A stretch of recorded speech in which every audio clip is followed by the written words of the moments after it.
A lot of traffic makes its way along this stretch of I-70 each day between Wadsworth on the east and 32nd on the west, the stretch of the interstate that runs through the city of Wheat Ridge. When we deal with a crash out there, we're handling the whole investigation and everything, and it's really a resource drain on our department. Alex Rose speaks for the Wheat Ridge Police Department, who last summer asked the state for permission to put a photo radar camera on this stretch of I-70. And we truly believe that this is a tool and a piece of technology we can leverage to change people's behavior, to make our highways more safe, and ultimately to put less of a burden on our police department. But the state turned Wheat Ridge down back then.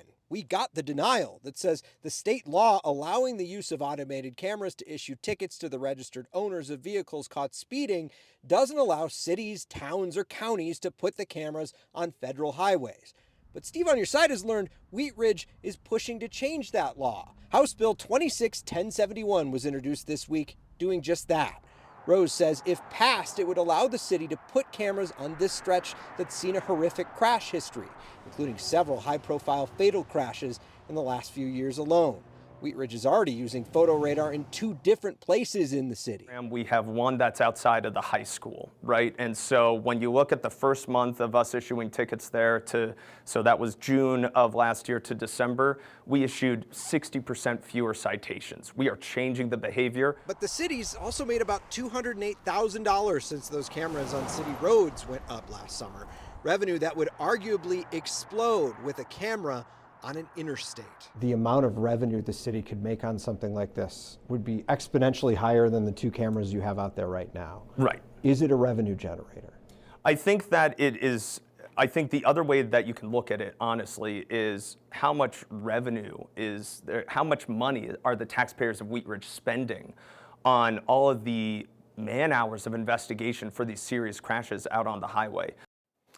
For reference here, about 135,000 vehicles drive through that stretch of the highway each day, according to CDOT. If this change in law happens, the rules on photo radar would still apply. Wheat Ridge and any community that does this on a federal highway would have to have a warning period, provide clear signage, and also cap fines at $40. Speaking of those cap fines, by the way, we checked in with the town of Kersey, who's supposed to refund the $340 tickets that they were initially issuing, which our reporting showed was against the law. They had voted in early January to start a refund process for people who paid that. We've calculated it's about $586,000 worth of tickets that they're refunding. They tell me that they will have a form online next week. Okay, so nobody's gotten their money back. No one has gotten it back yet, but it's coming. And watching your story, I didn't realize a city could even patrol on a federal highway, the 2 different jurisdictions. I just assumed that was state patrol's jurisdiction for any of these cities. It's interesting. If you're covering a lot of large crashes lately on parts of the highway, you begin to realize that if a highway stems through a town, usually the first jurisdiction that would respond there is the town's police department. So Wheat Ridge says they respond to something like 99% of the crashes on that stretch of I-70. Greenwood Village is another good example, part of I-25 that runs through DTC. That is Greenwood Villages, and they often are the first responding agency. We saw that in the sad case in September where 2 kids lost their lives in a crash.